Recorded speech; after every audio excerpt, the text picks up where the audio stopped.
Speaking of getting yourself back on the road, we're back on the road to Washington, D.C. We wish more of our friends from OOIDA could have made it yesterday, but these folks are busy.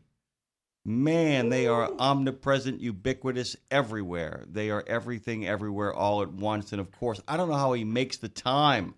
I don't know how he makes the time. He'll go into any lion's den, even with people who, give him hard time and grief. Our good friend Collin Long is on the scene, talking to us this morning on Washington Trucking Week. He's the director of government affairs. Good morning to you, sir. How you been? I've been busy. Sorry we missed out on the New Orleans event, but I had a boss in town testifying in the Senate, and unfortunately, that's where I needed to be as well. But I shouldn't say unfortunately. It was very fortunate. We got to continue our messaging on a number of key issues as they relate to the highway bill. So we were excited to have Lewie in town talking the talk. What's really also kind of cool about this is that Lewie sent me a text right after, the speed limiter kind of got kaputted.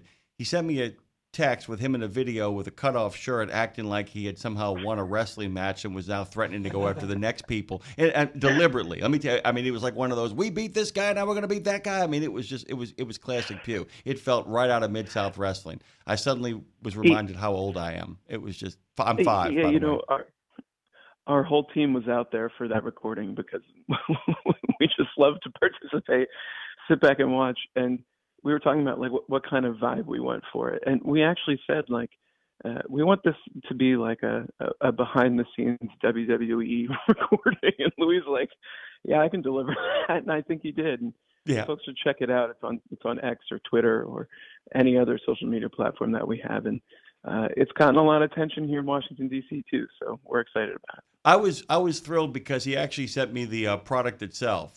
He sent me that and then the X post, and I'm like, I felt very honored. I'm like, and then I realized I don't feel honored. I feel like the fact that Lewie Pugh understands that I'm literally such a wrestling nerd that I would completely get every reference he unleashed in it. By the way, and we're actually talking in the weeds here with Collin Long. We probably should tell people. And they can find it on the Twitter, now known as X, and a number of other platforms. Tell them exactly what that video is content-wise. We will avoid the stylings of. We got to come up with a wrestling name for Pugh. You know what I'm saying? You know.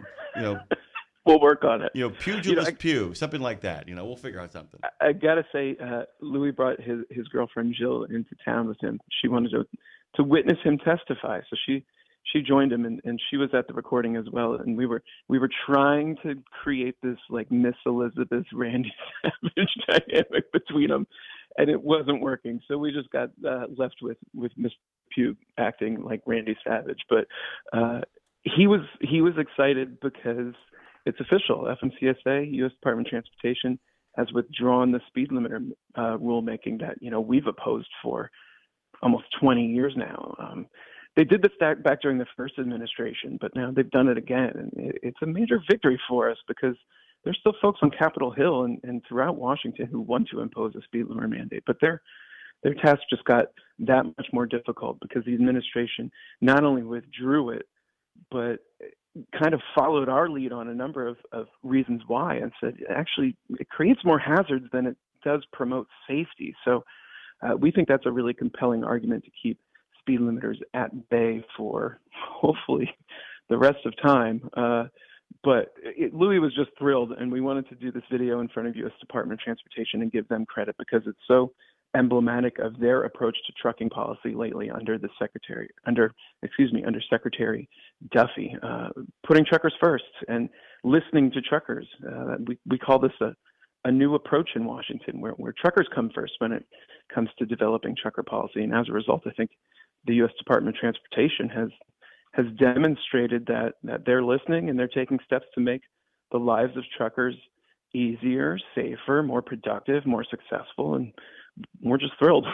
And by the way, from a completely, this is my own personal view of it, from a completely constitutional standpoint, I have to tell you I'm thrilled. I am not a big fan of what I call the magic presidency or the magic executive, the idea that we simply wave a wand and things happen for us because we want them. And there's a lot of safety groups who don't understand the ins and outs of what's going on, and they just want what they want when they want it. Or there are people who are stakeholders who have money invested and want everybody else to invest money that they can't afford to invest for decisions that they can't afford to make. Absolutely. This basically, like I said, now you can say you don't get to make your case to one person. You actually have to go to the people who are supposed to do this. If you want to do this, go congressman to congressman, convince them it's in their best interest and the best interest of the country to vote for this. And if you can't, too bad, so sad. Because it really is Yeah, Congress's job. If you want to put a speed limiter in, knock yourself out. Good luck, by the way, with this or any other Congress. This is why it's right. always attempted. And please, Colin, you can say no habla inglés or you can say no comment. But this is why so many people attempt to do things for the executive branch, because the heavy lifting of actually doing it through the way we've set up our governmental system often proves to be too much. That simply saying, I want it, I'm going to hold my breath until I get it, doesn't really cut it on this issue. This is an issue where you got to make your case to a lot of congressmen, which means you got to present data and facts, and the facts Yep. and data aren't on their side.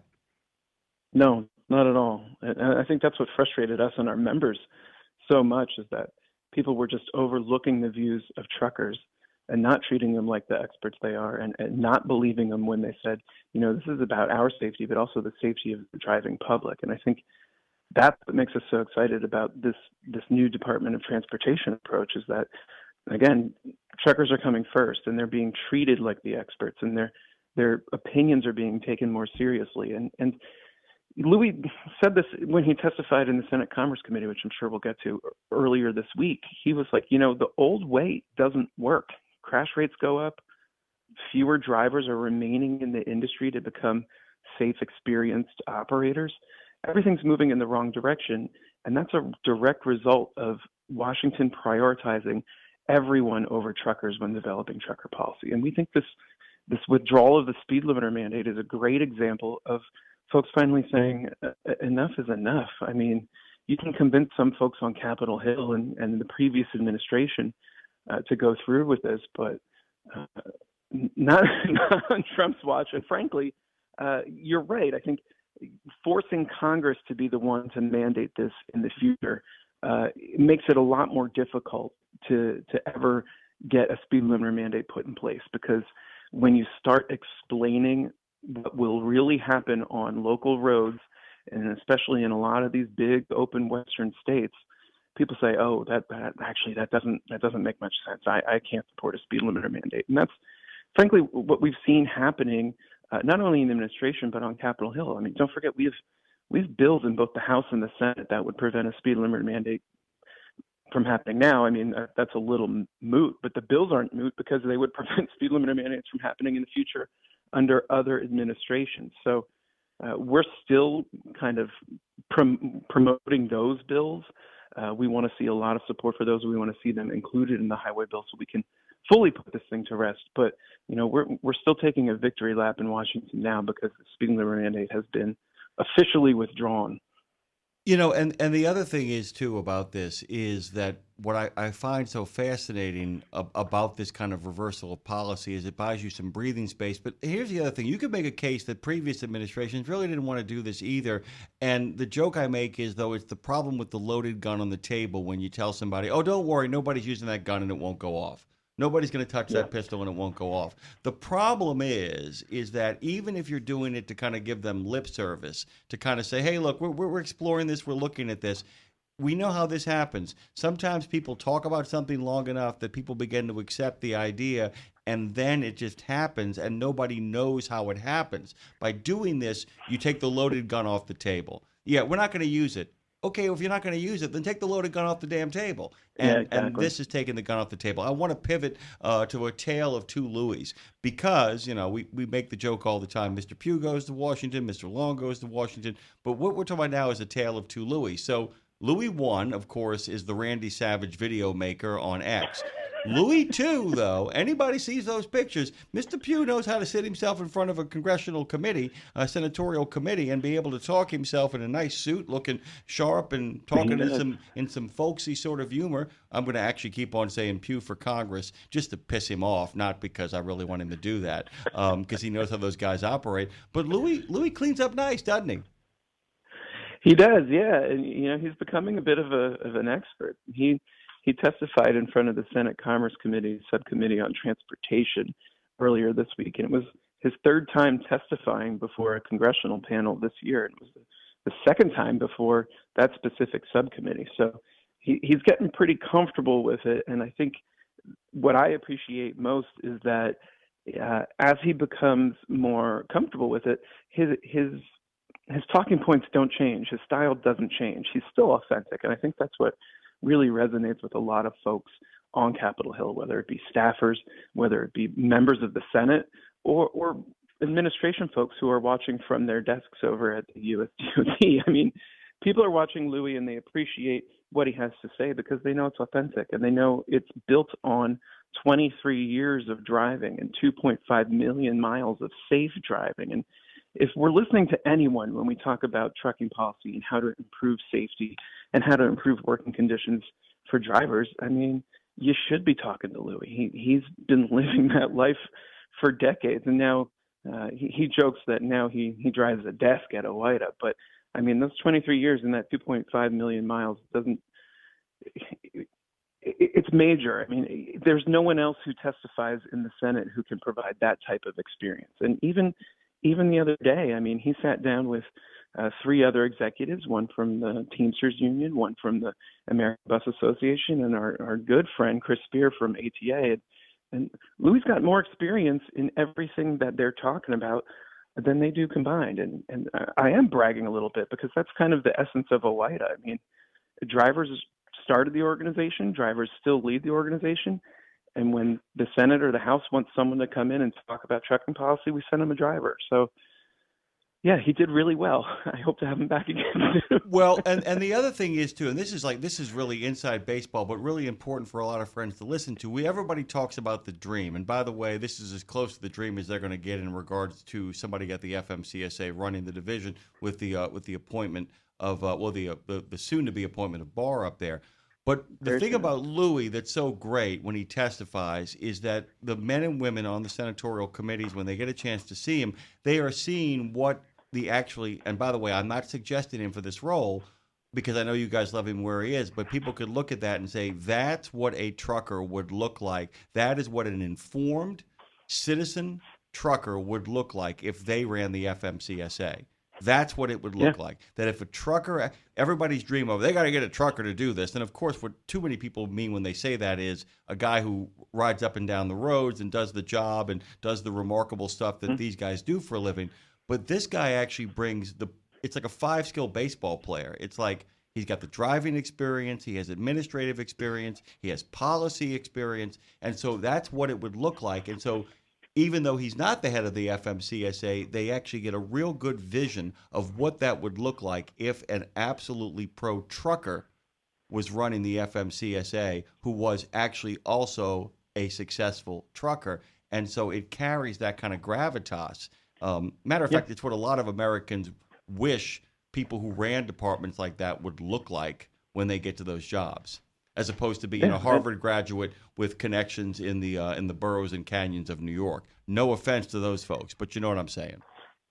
Well, to your point, I think if we go back to speed limiters, the Biden administration brought the rule back. Trump put it on the back burner. Biden came into office. Suddenly we have to deal with it again. They want to impose a mandate.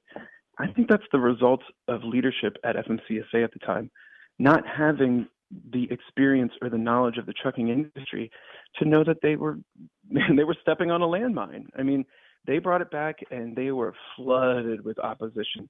Comments from truckers who were saying, absolutely not. You cannot impose this mandate. It's bad for safety. It's bad for my business. It's taking things in the wrong direction on a number of fronts. And had those leaders at the time had experience in trucking, and I'm not saying they had to be truckers. I mean, we're excited for Derek Barrs to get confirmed next week in the Senate. He doesn't have necessarily trucking experience as a driver, but he's got more than enough experience to make him capable of leading the administration, and frankly, enough experience and knowledge to know not to try to impose a speed limiter mandate. And I think the Biden administration got a little bit ahead of their skis on speed limiters. FMCSA leadership stepped out in front of Secretary Pete, and as a result, you didn't see that rulemaking advance over the 4 years. Yeah, they didn't give their best mouthpiece a shot at it. By the time he got up to speed, he's like, well, it's out there now, so here comes the comments, and we can't just take our tail between our legs. It was real. I will tell you, of all the things they did there, right and wrong, it was one of the most botched things they did. And that is not an Correct. attack on anybody over there, but it was like, dude, it's like people don't want to even hear, well, we tried. I mean, don't do that. Don't even play game. Once again, the loaded gun sits on the table. Oh, don't worry, we're not going to use it. Okay, okay, get rid of it then, right? But you know what? We made lemonade out of lemons because, and bear with me for this kind of weird summary of what happened, but we were able to put together a big coalition of industries who oppose speed limiters. We were able to activate our members by just having them be pissed off at the administration. As a result, I think it's strengthened our hand on a number of fronts in Washington because we went into lawmakers' office, we explained how ridiculous it was, and frankly, how emblematic it's been of the way trucking policy has been developed over the last several decades, that they started to better appreciate the view of truckers and the views of OOIDA specifically, because we were out there telling them how dumb this was and how it took things in the wrong direction and how this has been going on for far too long, and you need to start prioritizing truckers. And now, as a result, here we are with the mandate being withdrawn by the Trump administration, and they went even further and issued all these other 8 initiatives that will improve working conditions for truckers. I think thanks to FMCSA and the Biden administration for really activating our base, giving us an opportunity to talk to lawmakers and to provide really reasonable, practical solutions to them that don't include limiting trucks to 60 miles an hour in states like Kansas and Texas. I mean, it really shed a lot of light on how backwards the development of trucking policy has been in Washington for too long. And Lewie talked about this in his testimony before the Senate this week. I mean, check out Lewie's speed limiter video, but then also go back and watch his opening statement. It's only 5 minutes long. And he talks about the fact that, prioritizing shareholders and safety advocates and trial lawyers and law enforcement has resulted in a kind of perpetual slide backwards in safety, slide backwards in driver retention. And, it's time to take the Trump administration's lead, lawmakers, and start prioritizing truckers. And, we think we're a step closer to after what the Trump administration had done with the 9 initiatives, but also after Lewie testifying before the Senate and telling senators, all right, you want a pro-safety, a pro-trucker highway bill? Start listening to truckers. Well, yeah, and I'm going to actually, Colonel, and by the way, thank you for going there, because actually that was one of the statements I was making. Because you got an audience to make the case against something that was actually on the front burner, you were then, as always happens, if you come to somebody and you say, we think this is a bad idea, but there are safety issues out there on the road, the next question is, okay, you've got my time, you've made your case against this. How would you go about making the road safer? So tell me if I get this right. Basically, by making the case against the speed limiter, it opened up more space for you to say, because people will often ask that question, I am happy to help you, Collin, but you got to tell me what I can do, because I got some numbers here that show you some bad stuff going on. How do you propose on stopping it? And then you're able to make that case. By the way, Marshall Platter is joining us this morning. He's a driver out there on the road. I want to give him a really quick comment. We're going to drop him in really, really quickly. Go ahead and take a shot at it, Marshall. I just wanted to say, all the years I've been on the road, which is 51 now, I always said to myself, why are suits in Washington who couldn't do my job if they had a pistol to their head telling me how to do my job? It would be like truck drivers trying to tell doctors how to do surgery. They don't know. I don't know anything about surgery, and they didn't know anything about driving a truck. So I always felt like they were in the wrong area when they didn't bring us in. And that's why I'm a life member of OOIDA, and I always felt like at least we have somebody sitting at the table. He wanted to get that in there. He's been sitting here quietly enjoying the show from the Fastport Studios, Collin, with his headset on, and he's been listening intensely, and he has not made a peep. And then you were talking, he put his hand up, and he was like, I got to get in on this. So I hope you don't mind that particular message, which I think you probably enjoyed immensely. I wish there were more of you, but thank you for your life membership. And I mean, truly, this is the mission of OOIDA. It's always been the mission since the 70s, is to promote the voice of truckers in the development of trucking policy. And without us, you'd probably have a speed limiter on your truck right now, a federally mandated speed limiter on your truck. And I think folks need to better appreciate that. If I may gently shame truckers out there. And a lot of folks have said, especially with speed limiters, why get involved? This is going to happen. Obviously, the government wants it to happen. They're going to force another rule on us. I think this is proof positive that's not the case. And let's not forget, 15,000 comments against FMCSA's speed limit mandate under the Biden administration were sent by truckers. That put the brakes on the rulemaking for the 3.5 years that the Biden administration was calling the shots. But it also set us up to have it withdrawn under the Trump administration. So it's proof positive that activism and advocacy works. And if, frankly, more of our members and more truckers at large got involved, we would be able to make a lot more noise in Washington and get a lot more done. One of the things I also want to point out, too, and this is why it's so important to kind of put your priors behind you when you actually involve yourself in an association like OOIDA, and to actually, we had on Alex Leslie of the American Trucking Research Institute on earlier, and we asked people to look at data and facts and pure data, especially from an organization like that where everybody's got a kind of a stake in making sure that the numbers add up, because nothing worse than presenting numbers that are wrong and can be proven wrong. That's so important. And to kind of let go of your priors, and one of the things that you guys pride yourself on the most is, your ratings. And I'm promoting OOIDA here a little bit too, full disclosure, because I love this kind of stuff. There are nonprofits and there are organizations that things really skewer. You guys, in regards to rating, you are considered a pro-trucking advocacy group for owner-operators. You are not considered a partisan one for one side or the other. The only thing that people can rely on you for is that you'll speak for truckers. And I mean that as a neutral statement. That's so important, by the way, because when people start picking sides as opposed to representing the people they represent, that's when the problems really start, because people then turn a blind.